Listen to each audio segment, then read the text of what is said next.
La première idée pour éviter la procrastination, c'est d'avoir l'estime de soi. Lorsque vous avez l'estime de vous, lorsque vous savez ce que vous valez, il y a certaines choses que vous ne pouvez plus faire. Il y a certaines actions que vous ne pouvez plus mettre sur pied. Vous allez forcément vous éloigner des aspects négatifs et vous concentrer uniquement sur ce qui va vous permettre de vous développer. Je vous prends un exemple. Quand le réveil sonne le matin, ne vous posez pas la question si vous avez bien dormi, s'il fait encore jour ou nuit, si la nuit était courte ou longue. Non. Quand le réveil sonne, levez-vous directement et commencez votre routine matinale. Levez-vous directement et commencez avec votre premier objectif de la journée.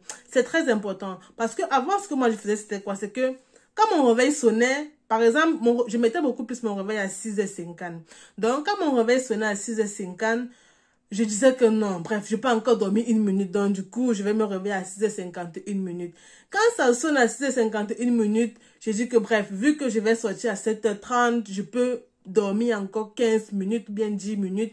Et les activités que je devais faire ou bien les différentes tâches ménagères que je devais faire le matin, je vais plutôt faire ça le soir à mon retour. Et lorsque je faisais ça, mes journées étaient toujours pourries. Je n'étais vraiment pas motivée au cours de la journée. J'étais pas vraiment inspirée, déterminée. J'avais toujours l'impression, en fait, que ma journée a mal commencé, que j'ai pas bien dormi et tout.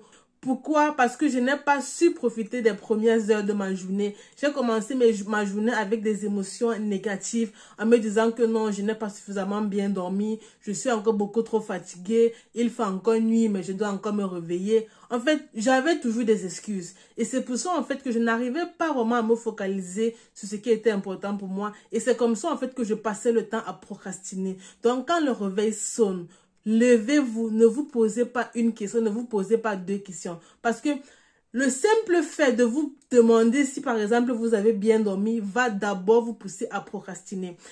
La prochaine idée, c'est d'utiliser la règle des 5 secondes. La règle des 5 secondes consiste à compter de 1 jusqu'à 5 et à 5, passer à l'action. À 5, ne vous demandez pas si vous êtes suffisamment motivé, si vous êtes suffisamment inspiré. Non, passez juste à l'action. Parce qu'une chose est sûre, c'est que en inscrivant cette tâche dans votre agenda, vous étiez suffisamment conscient de savoir que cette tâche-là va vous aider à avancer. Cette tâche-là va vous aider à avoir confiance en vous. Cette tâche-là va vous aider à atteindre vos objectifs. Donc, la tâche que vous avez inscrite dans votre agenda est une tâche importante. Passez à l'action, ne vous posez pas plus d'une question. Et à côté de ça, lorsque vous voulez procrastiner, utilisez des affirmations positives. Dites que vous avez du potentiel. Dites que malgré la paresse, malgré le fait que actuellement vous avez envie de procrastiner, vous êtes obligé de vous reconcentrer sur vous. C'est très important parce que si par exemple vous n'avez pas vraiment un moral haut, bien actuellement vous voulez travailler mais vous êtes beaucoup plus concentré sur les aspects négatifs, essayez d'abord de vous reconcentrer sur vous. Essayez d'abord de voir la magie, de voir toutes les choses qui vous entourent. Essayez d'abord d'être gratifiant, d'être reconnaissant pour tout ce que vous avez dans votre vie. Et après, passez à l'action. Essayez d'abord d'écrire certaines phrases en disant « Je suis reconnaissante pour la vie que j'ai. Je suis reconnaissante pour la maison. Je suis reconnaissante pour les amis. Je suis reconnaissante pour l'intelligence que j'ai. Je suis reconnaissante de savoir que j'ai des objectifs. Je suis reconnaissante d'avoir des pensées positives qui me poussent chaque jour à mettre des actions sur pied pour pouvoir y arriver. Et je suis reconnaissante pour tout cela. Et rien que pour cela, je veux à la fin de la journée être fière de moi. Je veux transformer cette journée en une journée extraordinaire. Et pour transformer cette journée en une journée extraordinaire, en une journée magnifique, je dois donner le meilleur de moi. Je ne dois pas paresser parce que je sais qu'après cette session de travail, j'aurai une pause. Et pendant cette pause-là, je vais faire ce que je veux. Pendant cette pause-là, je vais faire quelque chose qui va me rendre plus heureuse, plus en joie, quelque chose qui va m'inspirer, qui va me permettre d'être davantage déterminée. Et donc, je dois passer à l'action dès maintenant pour ne pas à la fin de la journée avoir des regrets, pour ne pas à la fin de la journée me dire si j'avais travaillé en journée, c'est que actuellement j'ai un autre mindset. Si j'avais travaillé en journée, c'est que actuellement j'ai d'autres émotions qui m'habitent. C'est important de se refocaliser sur vous. La prochaine idée est de fixer les tâches que vous allez réaliser bien à l'avance. Je me rappelle très bien, c'était lundi dernier. La veille qui était dimanche, je n'avais pas vraiment établi mon agenda pour la semaine.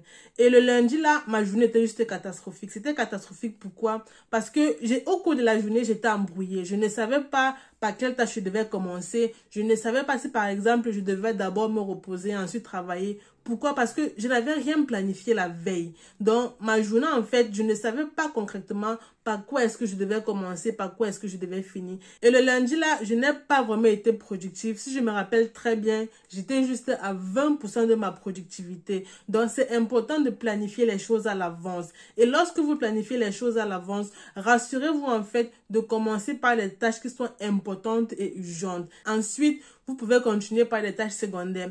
Malgré le fait que ce lundi-là, je n'ai pas vraiment été productive, cela ne m'a pas empêché à la fin de la journée d'être reconnaissante. Et dans mon journal, j'avais écrit, je suis reconnaissante pour la vie que j'ai, je suis reconnaissante pour la famille que j'ai, et je suis reconnaissante pour les amis que j'ai. Et à côté de ça, j'avais mentionné 3 choses extraordinaires que j'avais vécues au cours de ma journée. La première, c'était, j'ai reçu de très beaux conseils de maman aujourd'hui. J'ai lu 2 pages du livre 100 lois pour s'enrichir et être heureux. Et la troisième, c'était, j'ai pu étudier 25 minutes. Donc, ce n'est pas parce que vous n'avez pas pu atteindre tous les objectifs de votre agenda ou bien de votre journée que votre journée va être catastrophique. Non. Soyez reconnaissant pour les petites actions que vous parvenez à faire au quotidien. Soyez reconnaissant pour votre entourage, pour vos amis, pour votre famille, pour tout ce que vous avez, pour la vie que vous avez, pour les habits que vous avez. Et cela va vous permettre de toujours vous concentrer sur les choses positives. La prochaine idée pour être motivé, c'est d'utiliser des feuilles comme celle-ci. Donc, régulièrement, avant de commencer à travailler, lorsque je ne suis pas vraiment motivée, j'écris sur cette feuille les émotions positives que je ressens actuellement. J'écris sur cette feuille des affirmations positives qui vont me remotiver et je colle ça sur mon ordinateur. Donc, régulièrement, j'utilise beaucoup plus ces petits cils-là en fonction du texte que je vais écrire. J'écris et je colle sur mon ordinateur. Et lorsque je suis en train de travailler et que je sens que je suis un peu démotivée, que je sens que je n'ai pas vraiment envie de continuer, ou bien je sens que je suis déjà en train de me déconcentrer, je relis ces petites affirmations-là et cela me rebooste, cela me remotive et c'est comme ça que je parviens à rapidement atteindre mes objectifs. À côté de ça, j'utilise 2 agendas. Le premier agenda me permet de me refocaliser sur moi. Régulièrement, lorsque je suis en train de travailler ou bien je suis en train d'étudier, et il y a des choses qui me passent par l'esprit. Par exemple, je me rappelle d'un événement qui s'est passé, disons, il y a de cela 2 mois, ou bien mon esprit est beaucoup trop encombré. Je me suis en train de me rappeler des situations bizarres, ou bien des moments difficiles que j'ai vécu dans ma vie. Je les écris directement dans le carnet, c'est dans le but de vider mon esprit, dans le but d'avoir un esprit ouvert et me refocaliser ou bien me reconcentrer sur ce que je suis en train de faire.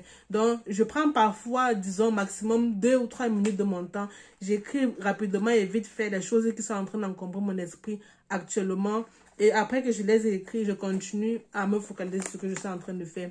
Le deuxième agenda, c'est vraiment un peu comme pour les imprévus. Donc, parfois, lorsque je travaille, je me rappelle que, bon, j'ai un rendez-vous lundi à 16 h. Et ce rendez-vous-là, je ne l'ai pas encore mentionné dans mon agenda. Donc, j'écris vite fait dans cet agenda-ci que, bon, lundi, rendez-vous à 16 h. Lorsque j'écris, je mets de côté et je continue à travailler. Donc, parfois, lorsque j'ai des imprévus ou bien j'ai reçu un coup de fil qui dit que j'ai un rendez-vous, par exemple, je sais pas, dimanche à 15 h, j'écris vite fait et je passe à autre chose et je continue à travailler. Donc, ce sont les différentes astuces que j'utilise pour éviter la procrastination, pour éviter d'être démotivée. Avant, je n'avais pas ces 2 carnets-ci et je procrastinais beaucoup. Parce que, par exemple, lorsque j'étais en train de travailler et je me rappelais, par exemple, des événements qui s'étaient passés dans ma vie et tout, je disais que, ok, bref, je prends d'abord une pause de 5 minutes, question de me ressourcer et après je continue à travailler. Et lorsque je faisais ça, à la place par exemple de faire la pause de 5 minutes, je me retrouvais en train de faire une pause de 1-2 heures et c'est comme ça en fait que je passais mon temps à procrastiner, à repousser les tâches que je devais faire. Et le deuxième agenda, ça m'a vraiment beaucoup aidé et m'aide vraiment beaucoup. Parce que avant, lorsque par exemple je me rappelais que bref, j'ai oublié de mentionner une tâche dans mon agenda, j'arrêtais complètement ce que j'étais en train de faire. Je prenais mon téléphone et je mentionnais directement le rendez-vous que j'avais oublié de mentionner. Et lorsque je prenais mon téléphone, j'étais toujours beaucoup plus tentée à vouloir aller sur les réseaux sociaux, bien à vouloir faire autre chose. Et c'est comme ça, en fait, que je ne parvenais pas vraiment à atteindre mes objectifs. J'espère que cette vidéo vous aidera vraiment à booster votre productivité et à éviter de repousser les tâches que vous pouvez faire maintenant à plus tard.